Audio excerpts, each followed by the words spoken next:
Audio Jungle.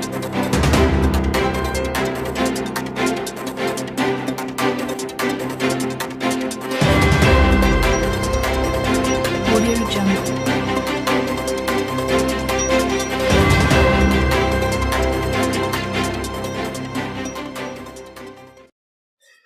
Mesdames, Mesdemoiselles, Messieurs, chers internautes, très heureux de vous retrouver dans votre émission Droit de savoir.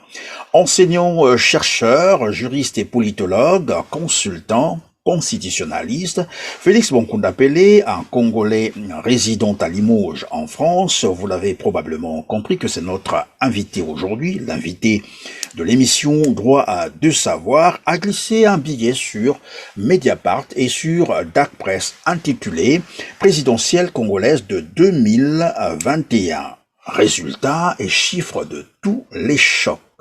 Rire, pleurs et point de suspension, bêtises. Voilà qui nous a intéressés, raison pour laquelle nous le recevons sur notre plateau pour tenter de comprendre l'analyse qu'il fait de la dernière élection présidentielle au Congo-Brazzaville, en comparaison bien entendu des précédentes.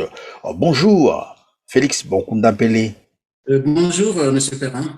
Alors, quel est le titre qui vous va le mieux? Constitutionnaliste, politologue, chercheur, simplement monsieur? Monsieur, ça me va bien. Monsieur Bonkunda Pelé, les résultats de l'élection présidentielle de mars dernier sont désormais disponibles et connus, validés par la Cour constitutionnelle du Congo-Brazzaville, qui donne d'ailleurs 88,40% des suffrages exprimés à Denis Sassou Nguesso. Est-ce une surprise pour vous? Et que vous inspire de tels résultats? Honnêtement, ce n'est pas une surprise. Et je pense que pour tous ceux qui suivaient l'actualité, disons, congolaise, bien avant la présidentielle, tous les observateurs allaient dans le même sens. Tous les observateurs. Ils ont tous souligné que c'était pratiquement des élections inutiles, sans suspense, et bien parce que tout le monde s'accordait à dire que le système en place, M. Sassou Nguesso contrôle de bout en bout le processus électoral. Et donc, voilà que sur toute la ligne, les autorités de Brazzaville, la juridiction constitutionnelle de Brazzaville, qui est donc, pour prendre l'expression consacrée dans les manières de droit constitutionnel, donc la juridiction constitutionnelle de Brazzaville, qui est donc le garçon de course du pouvoir de Brazzaville, a confirmé sans scrupule exactement ce que les observateurs nationaux, étrangers, avaient effectivement dit. Donc, honnêtement, ce n'est pas une surprise. Les mots ont un sens. Or, généralement, ces observateurs disent, sinon on prédit, la victoire. Je dis bien la victoire de Denis Sassou Nguesso. Qui dit victoire? Ça dit quelqu'un qui gagne légalement. La victoire. Bon, le plus souvent, les gens s'en tiennent, disons, aux expressions consacrées. Victoire. Bon, moi, je ne parlais pas en termes, disons, de victoire. Je dirais tout simplement que c'est un acte despotique de plus. Très sincèrement, je dis ceci. Enfin, un individu qui, pour la seule élection démocratique organisée, a été viré dès le premier tour, en 1992. Et qui, quand il revient, dans des conditions que tout le monde connaît, c'est-à-dire après avoir effectivement décimé une partie de sa population, après avoir humilié les Congolais, donc le Congo, disons, la zone sud du pays, Brazzaville, sont quand même restés pendant près de 4 ans sous le contrôle des armées étrangères. Eh bien, surprise générale, dès le moment où il organise ces élections, il les gagne toutes. Il les gagne toutes. Et de la manière, je vais dire, excusez, mais franchement, de la manière la plus stalinienne, puisque depuis lors, je cite, il gagne chaque élection, disons, au premier tour, avec des scores, effectivement, disons, je disais staliniennes, mais parfois, les gens ne se souviennent même pas. Mais nous avons également une chambre introuvable. Une chambre introuvable, pour la plupart, disons, de ceux qui nous suivent, c'est quoi? C'est quand l'Assemblée est tellement inondée par, disons, les députés du parti au pouvoir que on se dit ce n'est plus une chambre. Et on l'a vu effectivement au XVIIIe siècle, et depuis donc, ça n'existe plus dans le monde moderne. Dans les démocraties modernes, ça n'existe plus. Et le Congo, depuis 2002, je dirais depuis 97, puisque en fait l'Assemblée, la transition à partir de 1997 était effectivement, disons, inondée par les proches, les députés, disons, de M. Sassou Nguesso, et depuis lors, c'est la même chose. Franchement, même quand on triche, on essaie de tricher de façon un peu plus intelligente. Là, c'est vraiment grossier. Mais enfin, on sait que la honte n'appartient pas, disons, à cette catégorie d'individus. En tout cas, si l'on parlait des performances, on aurait dit que c'est quand même un exploit exponentiel aujourd'hui, parler de 88% des suffrages exprimés, alors que tout à l'heure vous venez d'ailleurs de rappeler qu'en 1992, il avait été viré par le peuple congolais pour des raisons pires qu'aujourd'hui. Mais qu'est-ce qui peut pousser quelqu'un à vouloir exceller dans ce sens, à vouloir toujours montrer aux yeux du monde, sinon à la communauté nationale ou internationale, qu'il est aimé, je dirais, je vais exagérer, à 100% par sa population? Honnêtement, je vais vous dire ceci. Moi, ça, c'est ma conviction. Je pense très sincèrement que M. Sassou Nguesso, nous ne le savions pas, s'était senti personnellement humilié par les élections de 1992. Il s'était senti humilié. En réalité, il ne devait pas se sentir humilié. Quelqu'un qui est démocrate, quand il est battu et puis il revient. Mais lui, il a vécu, n'ayant pas le sens, je vais dire, démocratique, disons, de la vie politique. Il a vécu cela comme une humiliation personnelle. Et depuis lors, il prend son pied, il prend sa jouissance dans l'humiliation des Congolais. Un peu comme pour dire, et pour résumer la situation, vous me détestez, je vous déteste. Voilà ce que ça signifie. Psychologiquement, c'est dans cet état. Et vous remarquerez dans mon écrit, dans ma diffusion, dans ma réflexion, que je commence par décrire, disons, à peu près, disons, son profil psychologique. C'est en fait pour dire que ça ne sert pas d'aller dans la lecture politique. Ça ne sert pas d'aller dans la lecture juridique. En réalité, ces résultats, depuis 2002, résume le profil psychologique de M. Sassou Nguesso. C'est un individu frustré, c'est un individu complexé, c'est un individu qui souffre et qui semble effectivement, disons, se soigner, qui semble effectivement, disons, se complaire, disons, à, en quelque sorte, disons, jeter sur les autres ce qu'il a ressenti lui-même. Donc, c'est ça. Le résumé de ces chiffres, le résumé de cette situation, ce coup d'État permanent, c'est M. Sassou Nguesso qui veut effectivement, en quelque sorte, se défouler sur ceux qui le détestent, sur ceux qui ne l'aiment pas. Il dit, en quelque sorte, vous me détestez, je vous déteste et je vous le rends bien. Et pour le reste, il s'en fout. Donc, rentrer dans la lecture juridique ou démocratique, c'est vraiment ce qu'on fait. Le vrai problème, le fond du problème est d'ordre psychologique. M. Sassou Nguesso souffre. M. Sassou Nguesso a souffert en 92 et jusqu'à maintenant, il n'a pas réussi à se soigner. Autrement dit, alors, ce qu'il lui faudrait, c'est vraiment un psychologue ou un psychiatre. Il a vraiment besoin de ça. Toute lecture juridique de la situation passe à côté de la plaque. Voilà ce que je vous dis. Vous ne poussez pas le bouchon trop loin. Là, vous parlez de la psychiatrie. Il serait devenu sans raison. Ça, j'en suis convaincu. Qu'est-ce qui peut expliquer très sincèrement? Qu'est-ce qui peut expliquer que, alors que tous les observateurs ont dit que les Congolais ne se sont pas bousculés, qu'ils nous plaquent effectivement ce chiffre de la participation? Qu'est-ce qui peut expliquer qu'en 2002, tout le monde savait que les Congolais ne sont pas bousculés? Moi, j'ai lu tous les rapports, disons, qui ont été écrits, disons, en 2002. Eh bien non, qu'est-ce qu'il fait? Il dit que non, les Congolais seront déplacés à 87%. Qu'est-ce qui peut expliquer qu'un individu, prenons le dernier mandat, M. Perrin, qu'est-ce qu'on a remarqué au dernier mandat? Le dernier mandat a été uniquement inondé par des problèmes de pillage de la famille et des proches de M. Sassou Nguesso. Tout le mandat. Vous parlez de pillage, c'est-à-dire, on peut être un peu plus clair? Mais le détournement des deniers publics, je vous rappelle, pour ceux, disons, qui ne sauraient pas que, l'un des cas les plus illustratifs, c'est que on va acheter, disons, un appartement, disons, la petite fille du dictateur, à 7 millions de dollars à la Tower. 7 millions de dollars, c'est-à-dire 3 milliards et demi de francs CFA. Franchement, est-ce que les Congolais seraient habités, effectivement, vous me permettez l'expression, du masochisme socio-économique et politique, de telle sorte que, ils se plaisent effectivement à aller chaque fois reconduire leur bourreau? Très sincèrement. Donc, je ne vois pas, franchement. J'ai dit quelque part que ça illustre également l'incompétence, y compris dans la façon de tricher. Ça veut dire que même pour tricher, ils ne savent pas le faire de façon subtile. Mais ils auraient bien pu dire, écoutez, il l'a emporté à 53% pour dire que, oui, la dernière fois, c'était à 69, disons, à 61,10%. Et que, cette fois-ci, c'est à 53 ou à 54%, ça revient au même. Mais pourquoi effectivement faire cette démonstration grossière? Je ne peux pas m'expliquer effectivement cet état de situation autrement que peut-être avec l'incompétence, mais plus sincèrement et plus profondément par un état psychologique qui est suffisamment alarmant. Et je pense que beaucoup conviennent avec moi. J'ai effectivement, moi, échangé avec plusieurs observateurs qui sont intervenus dans différentes chaînes françaises, notamment sur la question du Congo. Ils m'ont dit clairement la même chose. C'est une situation psychologiquement alarmante. Je ne suis donc pas le seul à faire cette remarque. Politiquement parlant, comment interpréter ce comportement, cette attitude? Déjà sur le plan des élections, vous avez démontré que monsieur probablement est en train de venger contre les Congolais. Vous ne m'aimez pas, je vous aime pas non plus, et je vous le démontre pendant les élections. Mais aussi sur le plan économique, vous l'avez dit tout à l'heure, c'est un pillage systématique des données publiques. Comment expliquer ce phénomène politiquement parlant? Bon, je pense que c'est tout un cocktail, parce que je pense que, bon, nous savons ce qui se passe dans la plupart des systèmes politiques africains, que l'on souhaite, qu'on appelle parfois de républiques bananières, tout ce que vous voulez, mais je pense que il faut y ajouter l'incompétence. De la même façon que je disais que il n'était pas nécessaire, effectivement, de dire qu'il était élu à 88,40% pour que, effectivement, non. Je pense qu'il y a effectivement le manque d'élégance, tout simplement, le manque d'élégance politique. Il y a l'incompétence. Il y a effectivement l'envie d'humilier l'opposition et partant, et principalement, disons, les Congolais.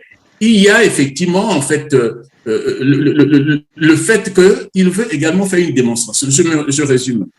Moi, j'ai toujours pensé que, même s'il ne peut pas le dire objectivement, dans son esprit, M. Sassou Nguesso se dit ceci. Mon pouvoir, je ne le tiens pas des Congolais. Je le tiens par la force et par la guerre. Donc, je n'ai pas de compte à vous rendre. Et que de ce point de vue, puisque vous voulez des élections, eh ben, je vous en organise, mais pour la forme. Voilà ce qu'il y a, disons, au fond de lui. Il se dit, je n'ai pas eu mon pouvoir par les urnes. Donc, c'est pas le peuple qui me l'a donné. J'ai pas de compte à rendre, aussi bien au plan politique au plan économique. Et donc, tout ce que nous vivons là, effectivement, disons, dans les malversations financières massives, dans les scores, effectivement, exorbitants, dans les comportements, je veux dire, disons, les antivaleurs dont il est l'illustration dans ce pays, c'est vraiment cela. C'est une façon de nous flanquer ceci que je ne tiens pas mon pouvoir de vous, je n'ai pas de compte à vous rendre, pourquoi tardez-vous à comprendre? Voilà comment est-ce que l'on peut résumer sa pensée sur la question politique, sur la question économique et sur les autres actes, disons, d'antivaleur que nous vivons dans ce pays. Et je ne vous apprends rien, vous savez que le Congo est devenu le bonnet d'âne de tous les observateurs, le bonnet d'âne de tous les autres, et à tous les égards. Qu'est-ce qu'il peut faire, M. Perrin, que nous, Congolais, nous soyons gênés par cette situation et que ça ne le gêne pas lui? Qu'est-ce qu'il peut faire que les proches de M. Sassou Nguesso, qui savent qu'on n'avait pas besoin de cela, n'hésitent pas à le reproduire? Parce que l'impression que ça donne, c'est quoi? C'est que plus M. Sassou Nguesso et sa famille et ses proches pillent, humilient, tuent, et bien plus ils sont populaires, très sincèrement. Très sincèrement. Alors, monsieur Bakunda Pelé, tout à l'heure, vous avez dit, en fait, il est en train d'envoyer un message. Vous ne m'aimez pas, je ne vous aime pas non plus. Alors, pourquoi vous tardez à comprendre cela?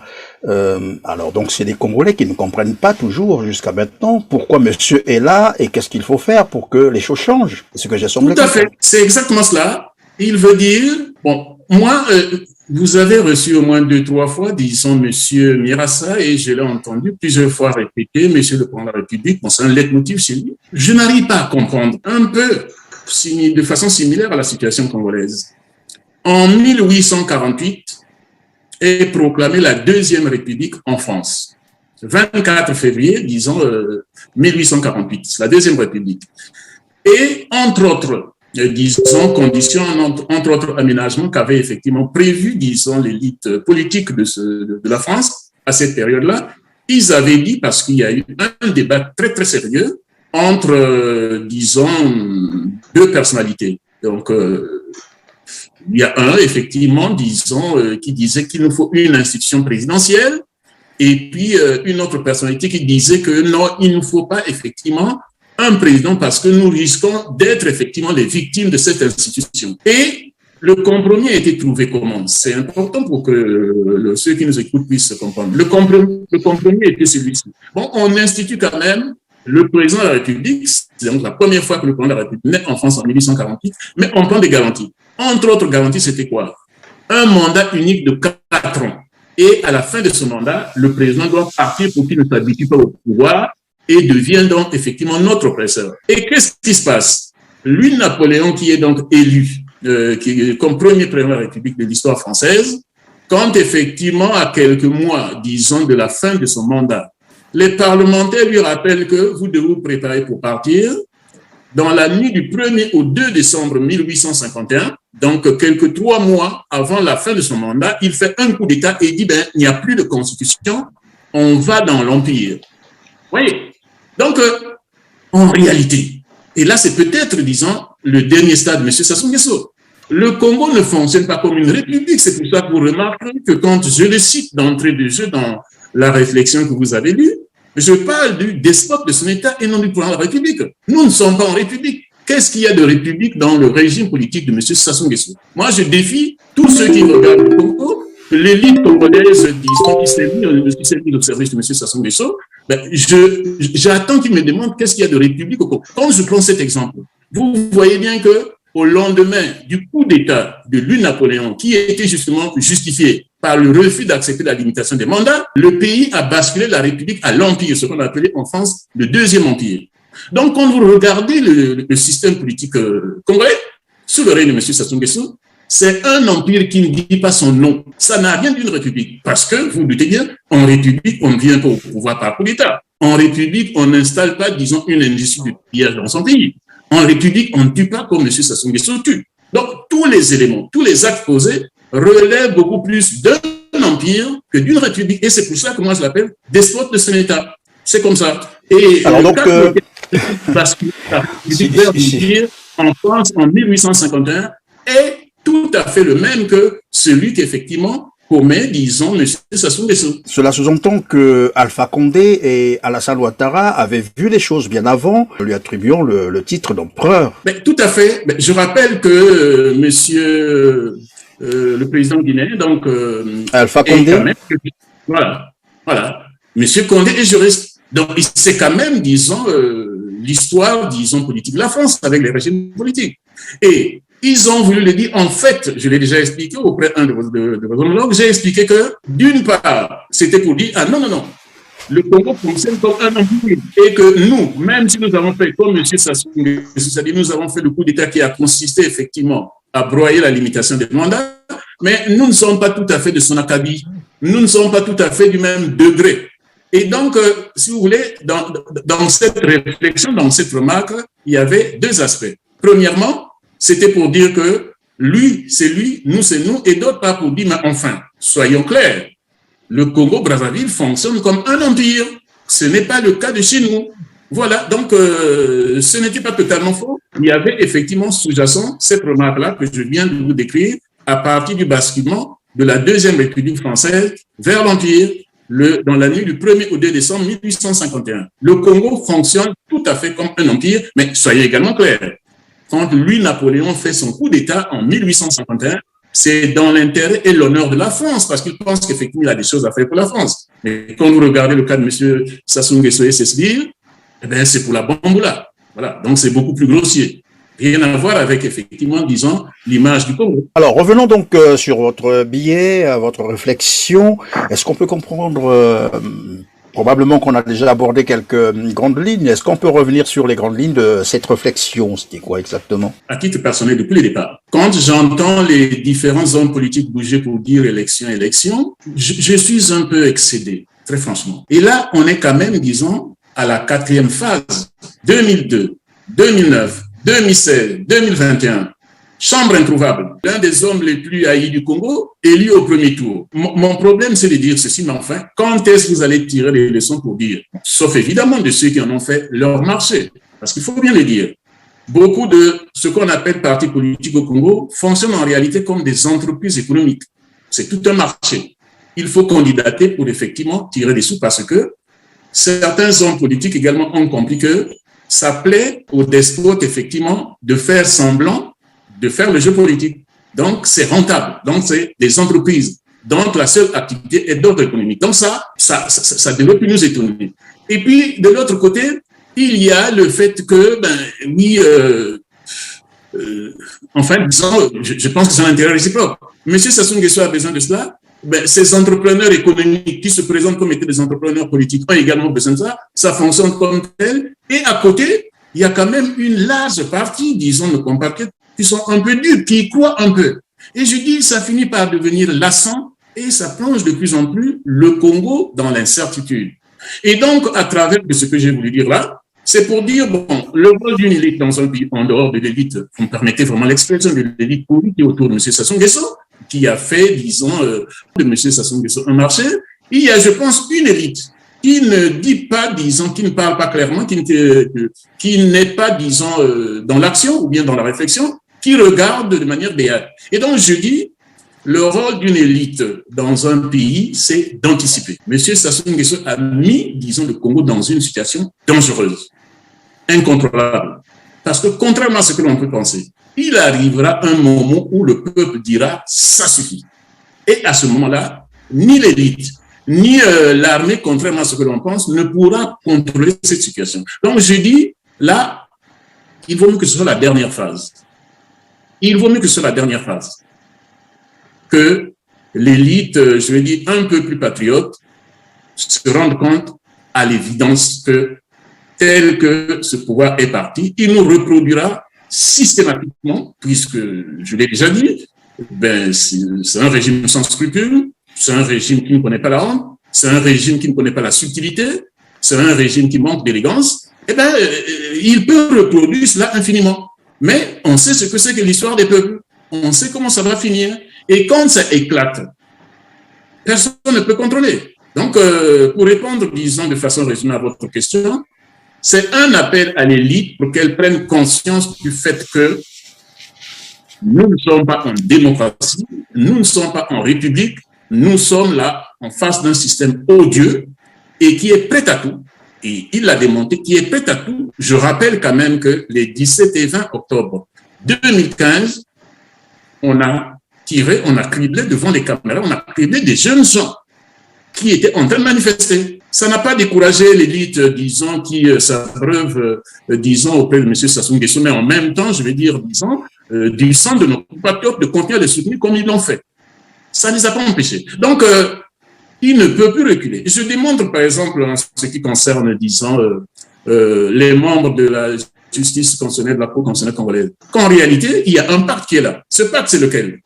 Ils savent que si le Congo revient à la démocratie, ils rendront compte. Parce que c'est une infraction grave qu'ils ont eu à commettre, effectivement. Le rôle d'une juridiction constitutionnelle, ça n'a jamais été d'autoriser d'abattre la Constitution. Le rôle d'une juridiction constitutionnelle, c'est au contraire de protéger la Constitution. Voilà quand même, disons, des gens formés qui vont participer avec M. Sassou Nguesso à un coup d'État pour abattre la Constitution. Ce qui n'est pas, non, l'Europe. Je donne encore un exemple. Quand en 1962 en France, le général de Gaulle a voulu modifier la Constitution de façon irrégulière. Irrégulière pourquoi? Bon, le recours au référendum est autorisé dans le système politique français, sauf sur le cas où le général de Gaulle avait organisé, disons, en octobre 62, c'est-à-dire donc changer la Constitution pour permettre, disons, au président de la République d'être élu au suffrage universel, parce que le général de Gaulle, en 58, n'a pas été élu au suffrage universel. Mais il a voulu modifier. Et qu'est-ce qui se passe, disons, en 62?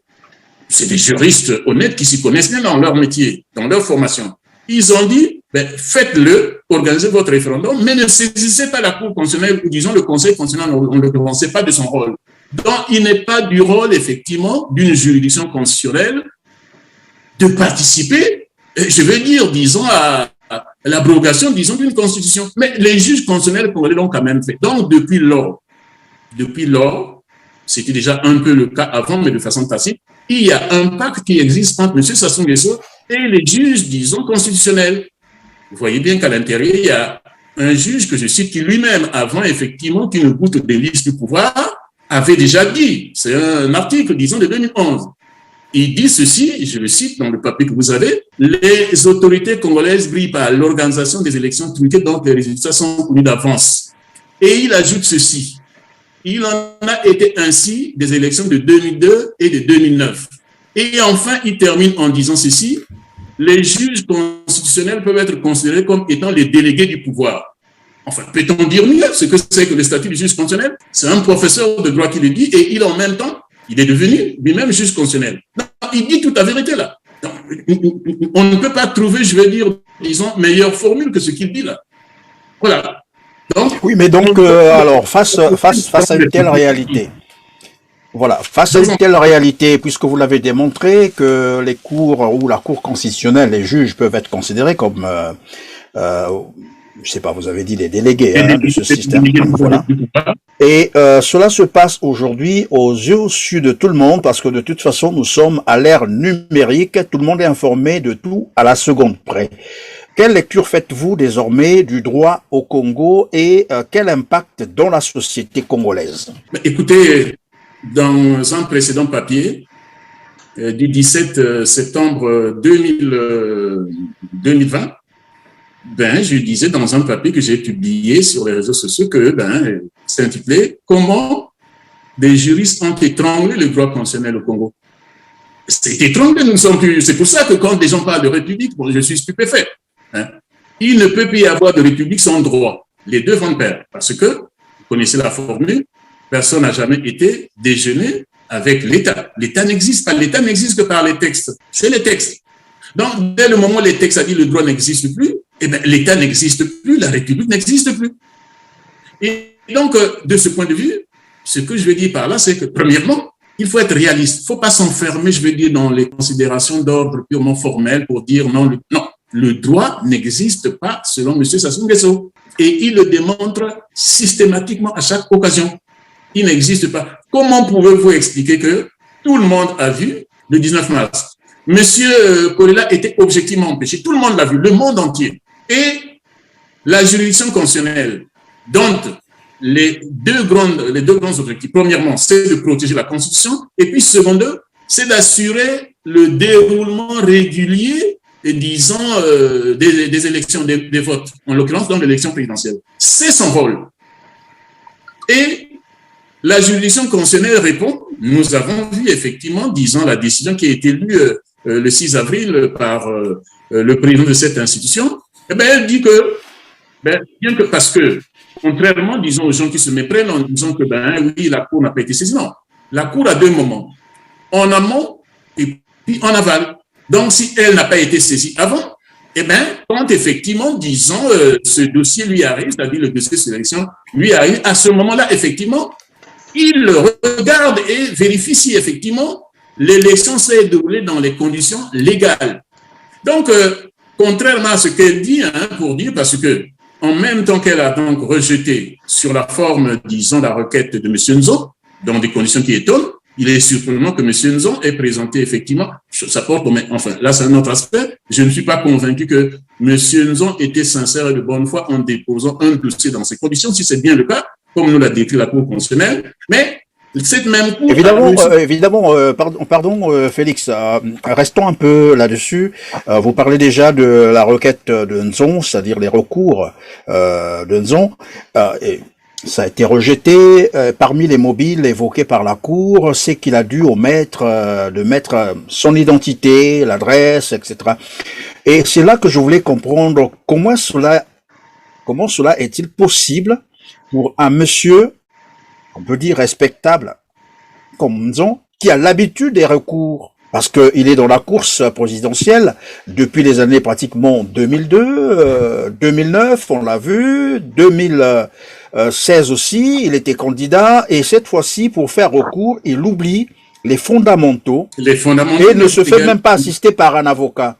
Est-ce qu'on peut comprendre mais c'est également les éléments les plus élémentaires d'un dossier. Les éléments les plus élémentaires d'un dossier. Quand vous allez demander un casier judiciaire, bon non, mais il y a ce qu'on appelle, ça fait partie, disons, vous l'avez appelé les fondamentaux, mais également les éléments les plus élémentaires d'un dossier. Donc, on a quand même l'impression que là, il y a quelque chose qui ne tourne pas rond. Est-ce qu'on peut parler d'un scénario préparé à l'avance? Moi, je pense que c'est une hypothèse qu'il ne faut pas négliger. Quand j'ai lu, je me suis dit, un instant, c'est comme si on tombait de la Tour Eiffel. C'est incroyable. J'ai pas cru, disons que Monsieur Nzon ne s'est pas rendu compte que son dossier ne remplissait pas les conditions de forme, disons les conditions de forme telles que citées par la Cour. Donc c'est pour le moins suspect. Mais ça c'est un aspect. Mais l'autre aspect que je voulais souligner sur lequel, vous voyez quand vous regardez les deux textes, disons qu'aborde la Cour constitutionnelle congolaise, il y a la Constitution elle-même et puis il y a la loi organique. La loi organique, mettons la loi tout simplement pour ne pas compliquer, disons, la lecture à ceux qui nous entendent. Et la Constitution est beaucoup plus large sur la qualité de ceux qui peuvent, effectivement, disons, la saisir. Et la loi est beaucoup plus restrictive. Elle dit que par intéressé, en dehors donc des 3 personnalités qui peuvent saisir la Cour constitutionnelle, c'est-à-dire le président, les présidents des 2 assemblées, il y a l'intéressé que, disons, la Constitution n'a pas précisé. Et la loi organique, c'est-à-dire la loi complémentaire de la Constitution que, disons, le Congo avait adoptée, dit que non, il faut entendre par intéressé uniquement le candidat. Enfin, vous imaginez, si le candidat est empêché, il ne peut plus effectivement saisir.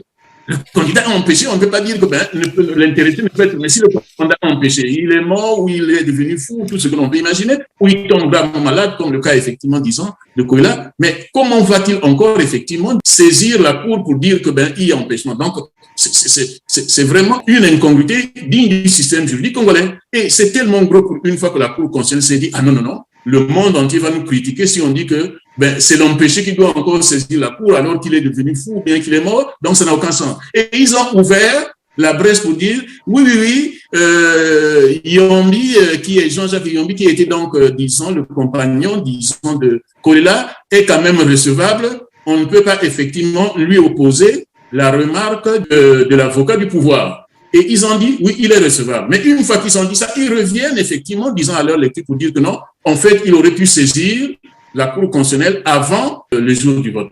Le rôle de la Cour constitutionnelle, c'est de vérifier la régularité des élections.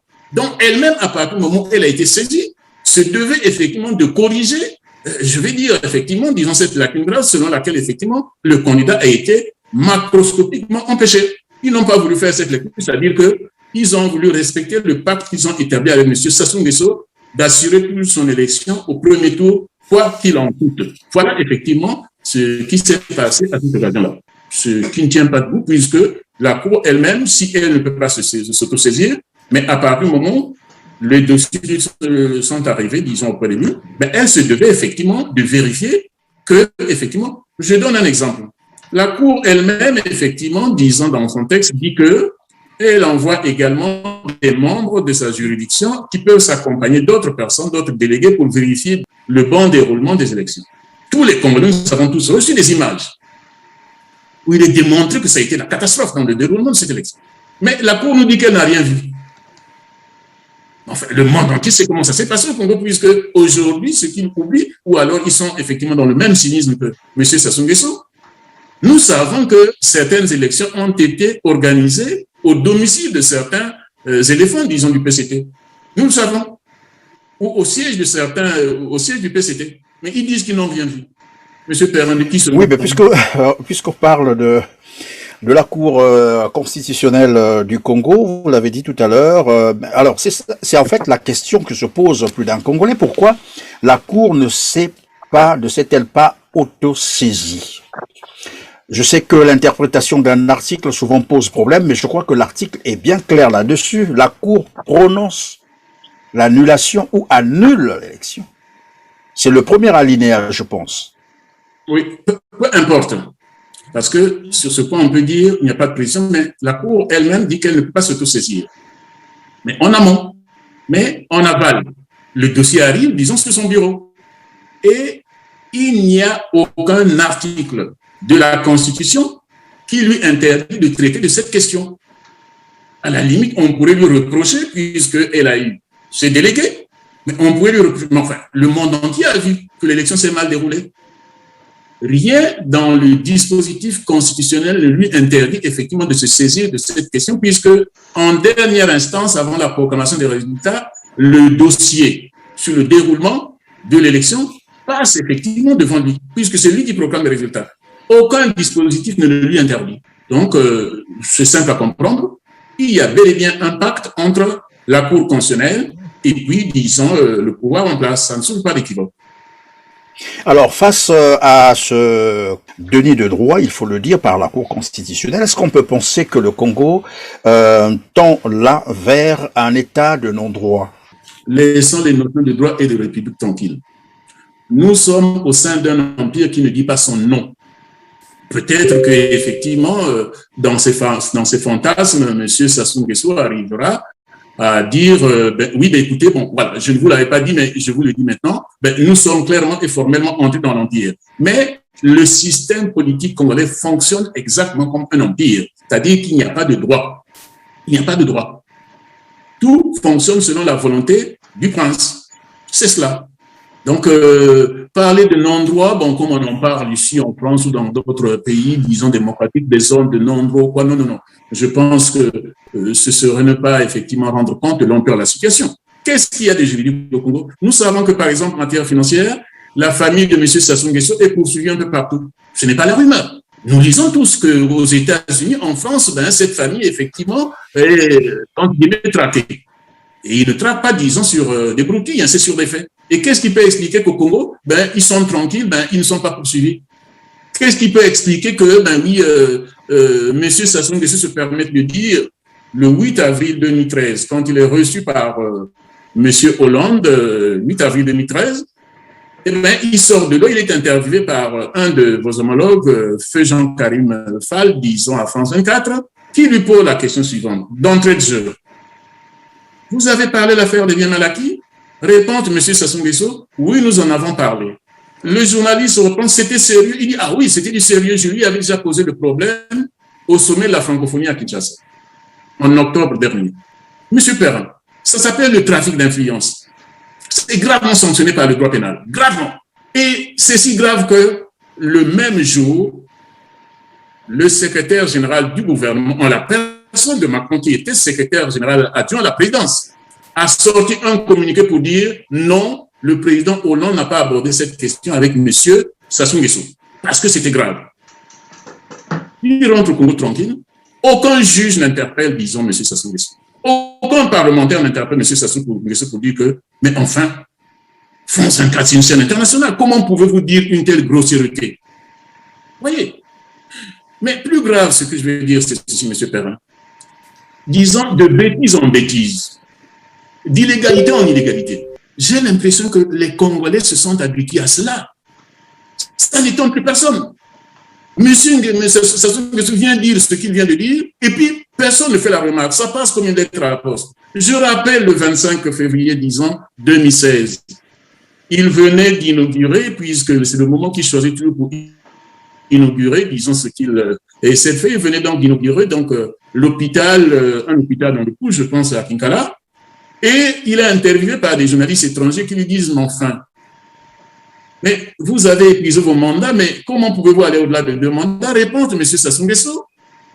Eh bien, si Merkel le fait, pourquoi moi je ne le ferai pas? M. Sassou Nguesso ne sait pas que nous avons là 2 modèles constitutionnels totalement aux antipodes. Le modèle, en disant allemand, n'a rien à voir avec le modèle français. Enfin, le Congo a une constitution. Il ne peut pas... Et d'ailleurs, puisque vous parlez de Mme Merkel, dernièrement, le porte-parole du candidat Denis Sassou Nguesso, donc en la personne de Coliné Makosso, l'a rappelé une fois de plus. On lui dit, mais il dit, mais écoutez, quand ça se passe en Allemagne avec Merkel, personne ne parle. Effectivement, la question est posée. Voilà. Donc, c'est dans le même sens. Mais je peux en multiplier. Monsieur Perrin, savez-vous qu'alors que le président Mandela est dans une situation d'incapacité, c'est-à-dire qu'il ne pouvait plus rien lire, M. Sassou Nguesso a quand même osé trafiquer une fausse préface de son ouvrage, par les vrais. Il dit que Mandela a préfacé son ouvrage, alors que Mandela ne pouvait plus lire. Comment pouvez-vous expliquer cela, très sincèrement? Je peux en multiplier comme ça. Donc, non, ne parlons pas, disons, d'état de non-droit. À la limite, on dira comme d'autres, peut-être, disons, un État voyou, disons, un pays voyou, mais pas, disons, l'état de droit, c'est beaucoup plus, je vais dire, léger. Nous ne sommes pas dans un système, nous ne sommes pas en République. Nous sommes là, je dirais même, dans un empire bananier. Empire bananier. Parce que si en France, il existait des empires, c'est dans une certaine ambition qui était effectivement pour les différents empereurs, effectivement, à leur façon, pour lui, Napoléon, effectivement, d'améliorer la situation de la France. Mais quand vous regardez, effectivement, le régime en place, M. Sassou Nguesso et puis sa famille ou ses proches, vous le savez, puis vous êtes journaliste, hein, chaque semaine, il y a toujours, disons, un débat quelque part sur la vie politique, disons, africaine, où le Congo devient effectivement le bonnet d'âne de l'Afrique. C'est honteux. Voilà. Évidemment, vous parlez déjà de Macron. Venons-en sur les relations franco-congolaises. Malgré la situation que vous venez d'ailleurs de peindre et l'attitude de Denis Sassou Nguesso, on comprend bien que c'est un monsieur, vous l'avez d'ailleurs dit et répété, vous avez insisté là-dessus, qui ne respecte pas la loi. Et nous l'avons constaté d'ailleurs pendant le processus de la dernière élection présidentielle. Évidemment, les règles disons, les droits, la Constitution, les textes ont été violés, mais aussi les droits et libertés des citoyens. Et face à cette réalité, et malgré cela, la France reconnaît tout de même Denis Sassou Nguesso comme président, entre guillemets, élu, mais de manière précipitée parce que la France a reconnu cette victoire tacitement avant même la validation par la Cour constitutionnelle des résultats de cette élection. Que vous inspire cette attitude de la France face à ce qui se passe au Congo-Brazzaville, sachant qu'en 1997, c'est la même France qui a ramené Sassou Nguesso au pouvoir par les armes, vous l'avez rappelé, après avoir fait plus de 400 000 morts. Ça existe dans les archives. C'est la même France qui a encouragé Denis Sassou Nguesso à violer la Constitution de 2002 pour changer donc la Constitution d'octobre 2015. Aujourd'hui, la France reconnaît la victoire avec tout ce qu'on vient de citer là, mais de manière tacite, puisque elle invite d'ailleurs Denis Sassou Nguesso à un sommet qui aura lieu en mai, le 18 mai prochain. Et cette invitation a été faite avant même les résultats de l'élection présidentielle.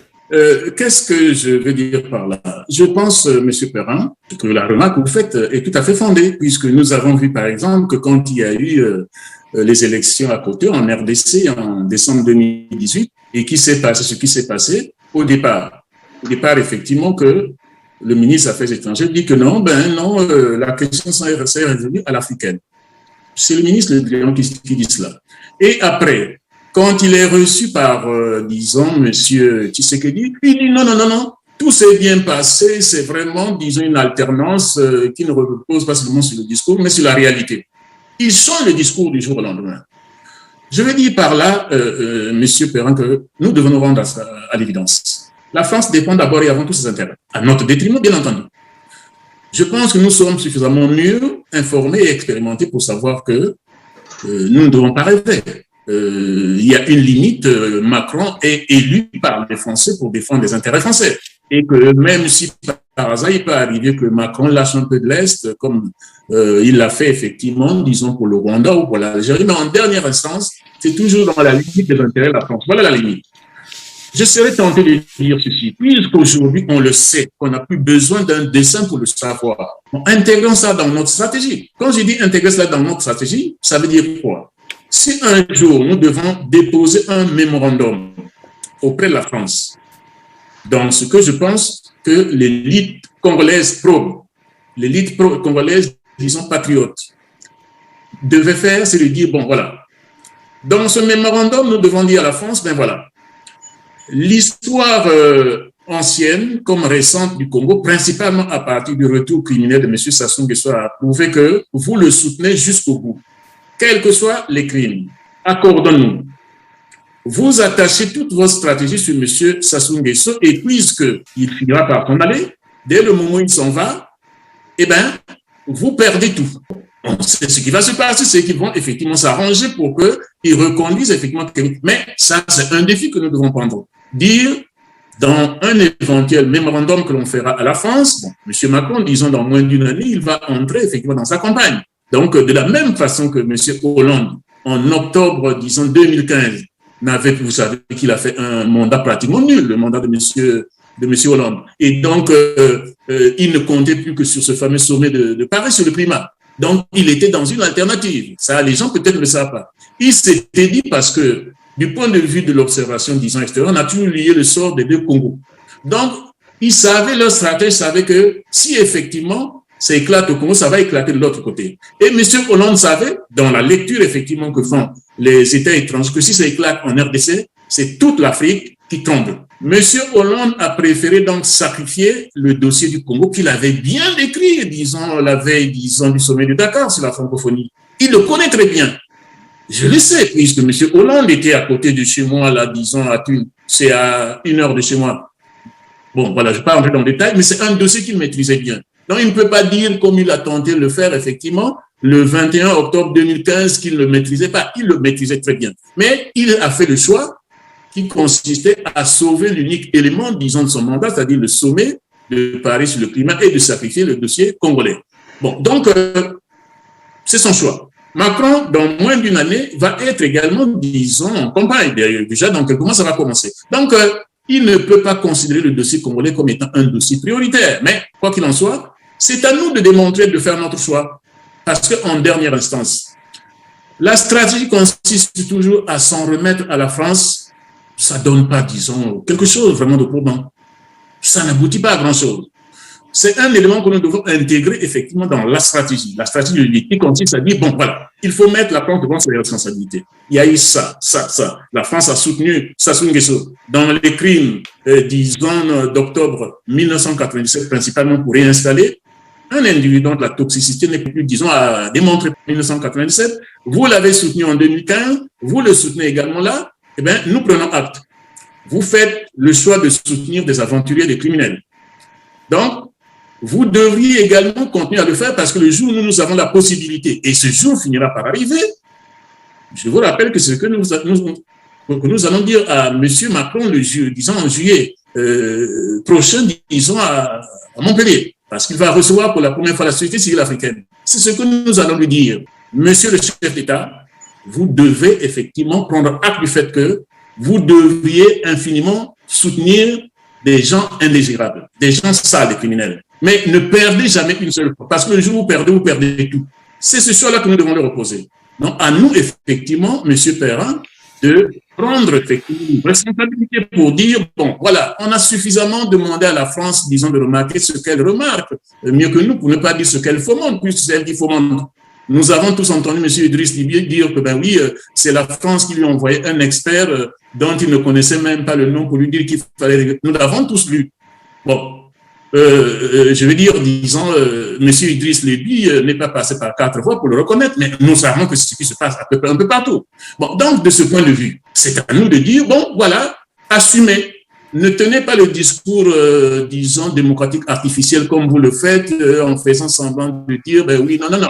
Assumez, vous êtes les complices, pour ne pas dire les initiateurs de la dictature, des crimes en Afrique. Mais vous devriez continuer. Parce que le jour où vous perdez, effectivement, eh bien, nous tirons le leçon pour dire, nous savons où se trouvent ceux qui nous aiment et ceux qui ne nous aiment pas. Voilà tout ce que je peux dire. À quoi ça sert encore? Puis nous savons que ce qui s'est passé en 1997, ce qui s'est passé en 2015, c'est ce qui se passe maintenant. Vous êtes aussi politologue. Toujours dans cette situation du Congo-Brazzaville, nous suivons depuis un certain temps les analystes occidentaux, particulièrement français, qui, dans le traitement de cette information, parlent souvent de la stabilité. En fait, c'est ce qu'ils disent, hein.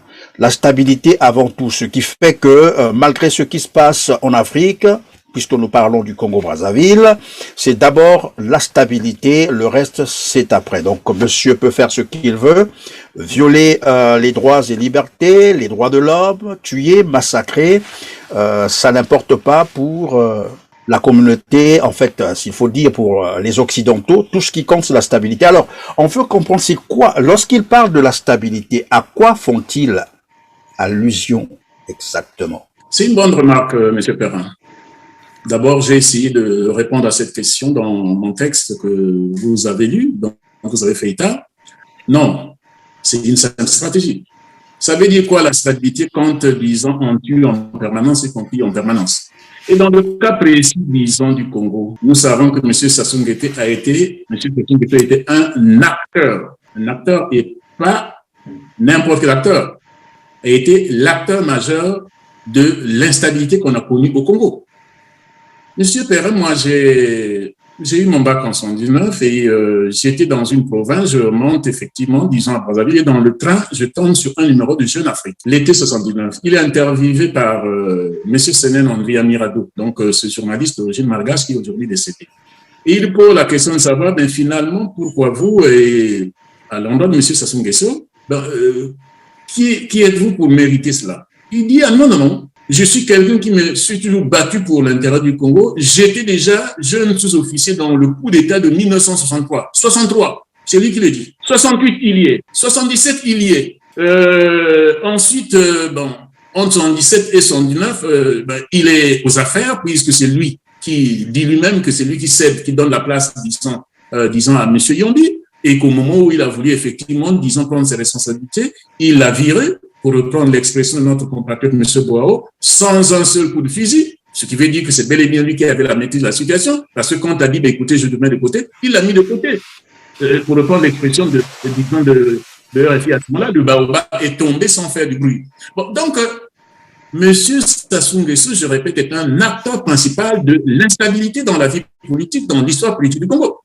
Et donc, quand on va dire que c'est le garant de la paix, mais enfin, c'est plutôt le faiseur, disons, de violence, c'est le faiseur de l'instabilité. Ça ne tient pas debout. Ça ne tient pas debout. Mais il y a autre chose, disons, qu'il faut souligner, M. Père. L'instabilité, la violence dans le système politique congolais est un mode de régulation du pouvoir. Vous savez, quand, disons, la paix perdure au bout de 2-3 ans, je prends, disons, là, un moment qui est très limité, les Congolais, qu'ils soient effectivement, disons, dans, je veux dire, entre guillemets, la géopolitique congolaise, ben, ils ne se sentent que Congolais, c'est-à-dire la même situation de la grande majorité des Congolais, quelles que soient leurs origines. Mais Sassou Nguesso a besoin de temps en temps d'introduire l'instabilité et l'image, la perte du pouvoir pour ressouder sa base. Et donc, quand on dit, ben oui, c'est le faiseur de paix, non. Le système politique congolais ne peut pas fonctionner avec une paix prolongée. Il faut que de temps en temps, le pouvoir donne l'impression à sa base sociologique que le pouvoir est menacé pour ressouder sa base. Donc, ça veut dire que si, tant que M. Sassou Nguesso y est, il utilisera toujours, je vais dire, le même remède, la même stratégie. Violence, paix relative. Parce que s'il y a la paix, effectivement, les gens du nord au sud, de l'est à l'ouest sont capables de faire une lecture objective du pouvoir pour dire, ben, parce que tous les pouvoirs fonctionnent comme ça, il y a d'une part la grande masse des déshérités et d'autre part la petite élite, quelles que soient ses origines, qui effectivement, je vais dire, tire effectivement l'essentiel des revenus du pays. Donc, c'est un argument qui ne tient pas debout, et je le dis dans le papier que vous avez lu. C'est un argument qui ne tient pas debout puisque M. Sassou Nguesso est l'acteur principal de l'instabilité, de la violence, des crimes multiformes que nous connaissons dans ce pays. Donc, qu'il ne nous trompe pas avec ça. Et j'ai tenu effectivement à le souligner dans la réflexion que j'ai eu à écrire et à faire diffuser. Merci Félix Bakunda appelé. Merci d'avoir répondu à nos questions, à moins que vous ayez une préoccupation que vous aurez souhaité en fait partager avec nos téléspectateurs et que la question n'a pas été posée. C'est l'occasion, vous avez quelques secondes. Non, c'est moi qui vous remercie d'abord effectivement de m'avoir entendu votre micro pour parler effectivement après cette élection de tous les mots, de tous les pleurs, rires et également il fallait effectivement que je puisse parler pour le dire aux compatriotes effectivement que n'attendez plus rien, mais pour une fois. Quand j'imagine que notre cher compatriote Kolela est mort pour rien, je dis bien pour rien. Pour rien parce que, en fait, du début à la fin, on savait comment ça se passerait. Et j'imagine que, enfin, je pense que s'il ne s'était pas lancé effectivement dans cette aventure, peut-être, qu'il n'en serait pas là. Donc, que les Congolais, principalement l'élite, tirent les leçons de cette expérience qui a été macroscopique, de cette présidentielle congolaise qui était macroscopique. Il y a un pacte entre le pouvoir et la juridiction constitutionnelle. Monsieur Sassou Nguesso peut organiser les élections 100 fois. Il les emportera, il l'emportera comme il l'a fait là. Et ça fait déjà 4 fois. Dans une année exactement, il y aura les législatives. Ça va se passer de la même façon. Nulle part dans l'histoire politique des États, il n'existe une situation comme ça où à l'Assemblée, c'est une majorité écrasante Et celui qui est là, ben, c'est, disons, l'homme le plus incompétent de l'histoire politique de notre pays. Eh ben, il est élu, disons, au premier tour avec effectivement un score stalinien. Mais enfin, jusqu'où on va aller? Je pense que cette fois-ci, c'est suffisamment macroscopique pour dire que, en dehors des entrepreneurs économiques locaux qui se font passer pour des entrepreneurs politiques, qui vont participer à cela pour avoir de l'argent de M. Sassou, ben, que ceux qui sont un peu sérieux ne cèdent plus à cela, mais se préparent à une autre stratégie qui est celle, je répète, d'en finir avec ce régime, dans l'intérêt de nos enfants, dans l'intérêt effectivement de ce pays, dans l'intérêt, je veux dire tout simplement, disons, dans un certain honneur, dans un certain respect. C'est humiliant aujourd'hui. C'est humiliant aujourd'hui d'être congolais, parce que quand vous vous présentez quelque part dans un milieu effectivement formel, vous dites que vous êtes congolais, tout le monde se retourne. En tout cas, c'est ce que je dis moi. Partout où je passe, quand je dis je suis congolais, les gens se tournent, ils me disent, ah, c'est chez vous où, disons, une famille s'est emparée de tout le pouvoir, de tout l'argent du pays. Vous répondez quoi? C'est à cela que nous devons nous appeler. Et sérieusement, Monsieur Perrin, je vous remercie franchement de m'avoir donné l'occasion de parler aux compatriotes. Bien voilà, c'est la fin de cette émission et grand merci à toi Félix Bankunda-Pellé d'avoir répondu à nos questions, mais surtout d'avoir consacré ton temps si précieux pour nos téléspectateurs. Quant à vous, chers internautes, vous avez été aimables. Restez donc branchés sur votre canal TEDAR TV. Quant à moi, je vous retrouve très prochainement. Merci.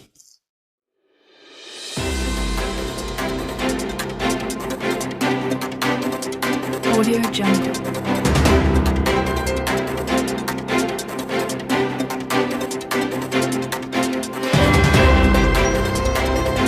Audio Jungle.